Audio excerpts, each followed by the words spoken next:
बिस्मिल्लाहिर्रहमानिर्रहीम। आज का हमारा टॉपिक है variable in research. Variable word very से निकल कर आया है, जिसका मतलब है चेंज। वेरिएबल की वैल्यू चेंज होती रहती है। अगर हम मैथमेटिक्स की बात करें तो मैथमेटिक्स में अमूमन एक्स वाई जेड ये तीन तरह के वेरिएबल यूज किए जाते हैं।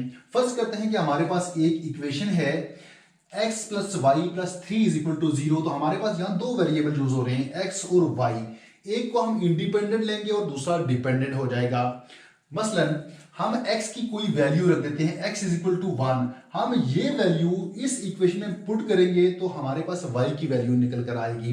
x की जगह हम वन पुट कर देंगे, वन प्लस वाई उधर ही रहेगा, plus three is equal to zero.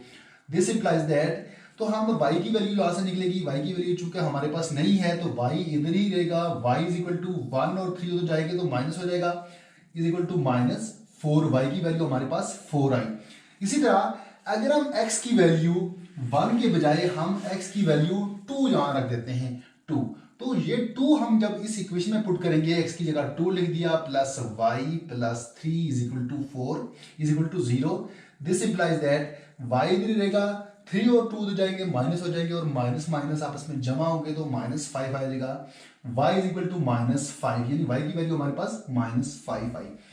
x की वैल्यू जब हमने वन पुट की तो हमारे पास y की वैल्यू वन आई, और x की वैल्यू जब हमने टू पुट की तो हमारे पास y की वैल्यू माइनस फाइव आई।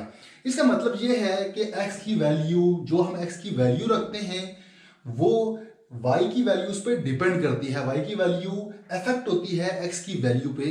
तो यहां हमारे पास x इंडिपेंडेंट वेरिएबल होगा और y डिपेंडेंट वेरिएबल होगा। अगर हम रिसर्च की बात करें तो रिसर्च में वेरिएबल क्या होते हैं, उनको कैसे आइडेंटिफाई किया जाता है। रिसर्च में simply refers a variable in research simply refer to a person, place, thing or phenomena that you are trying to measure। Research में वेरिएबल कोई पर्सन हो सकता है, कोई प्लेस हो सकती है, कोई भी चीज हो सकती है, या फिर कोई सिचुएशन हो सकती है जिसको हम मेजर करते हैं। रिसर्च में वेरिएबल्स की दो बड़ी टाइप्स होती हैं, एक को कहा जाता है इंडिपेंडेंट वेरिएबल और दूसरे को डिपेंडेंट वेरिएबल। यहां भी हमारे पास दो वेरिएबल थे, एक x और दूसरा y। हमने x को इंडिपेंडेंट कर दिया और y डिपेंडेंट हो गया। यहां y भी इंडिपेंडेंट हो सकता है। फर्ज करते हैं कि हम यहां y की वैल्यू पुट करते जाएंगे तो x की वैल्यू आती जाएगी, x की वैल्यू डिपेंड करेगी y पे, और x डिपेंडेंट हो जाएगा, y इंडिपेंडेंट हो जाएगा। रिसर्च में क्या होता है, रिसर्च में इंडिपेंडेंट और डिपेंडेंट वेरिएबल की शनाख्त कैसे की जाती है, उनको कैसे आइडेंटिफाई किया जाता है, वो कौन से वेरिएबल्स होते हैं। पहले मैं आपको एक एग्जांपल की मदद से समझाने की कोशिश करूंगा। Amount of sunlight effect the plant growth. हमारे पास एक एक्सप्रेशन है, ये क्या लिखा हुआ है कि अमाउंट ऑफ सनलाइट, सूरज की जो रोशनी है वो प्लांट की, पौधों की ग्रोथ पे इफेक्ट करती है। आपको पता है कि जो पौधे हैं इनकी जो खुराक है वो फोटोसिंथेसिस के लिए बनती है, और फोटोसिंथेसिस के लिए सनलाइट का, लाइट का होना बहुत जरूरी है। जब लाइट अच्छी होगी तो पौधों की ग्रोथ भी अच्छी हो जाएगी, जब लाइट अच्छी नहीं होगी तो पौधों की ग्रोथ भी रुक जाएगी, वो कम होगी, वो उस तरह से नहीं होगी।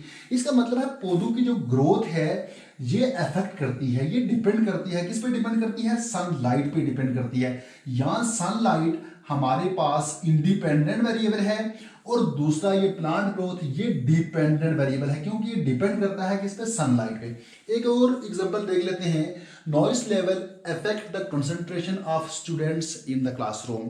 कि शोर का जो लेवल है वो अफेक्ट करता है स्टूडेंट्स की कंसंट्रेशन पर।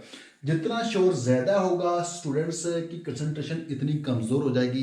अगर ये शोर नहीं होगा तो स्टूडेंट्स अच्छी तरह से लर्न करेंगे, उनकी कंसंट्रेशन अच्छी होगी।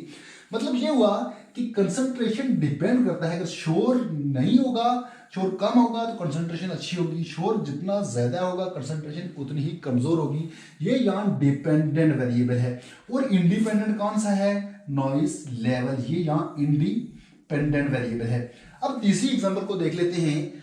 Fair increase because the fuel prices are increasing. जब पेट्रोल की या फिर फ्यूल की प्राइसेस बढ़ती हैं और उस वजह से गाड़ियों के किराए भी बढ़ जाते हैं। ये गाड़ियों के किराए क्यों बढ़ते हैं, ये डिपेंड करते हैं फ्यूल प्राइसेस पे। इसका मतलब ये है कि फ्यूल फेयर इंक्रीज, जो फेयर है हमारे पास, फेयर ये क्या, ये डिपेंडेंट वेरिएबल है। और दूसरा जो वेरिएबल है वो हमारे पास क्या है, फ्यूल प्राइसेस। ये इंडिपेंडेंट वेरिएबल है। जब इसमें कुछ ज्यादा कमी पेशी ज्यादा होगा या कम होगा और इसकी वजह से गाड़ियों का किराया बढ़ेगा, फिर क्या हुआ, डिपेंडेंट वेरिएबल है। ये एक बहुत ही मुख्तसर सा टॉपिक था। उम्मीद करता हूं कि आपको इसकी समझ आ गई होगी। तो मिलते हैं नेक्स्ट टॉपिक में, तब तक के लिए अल्लाह हाफिज़।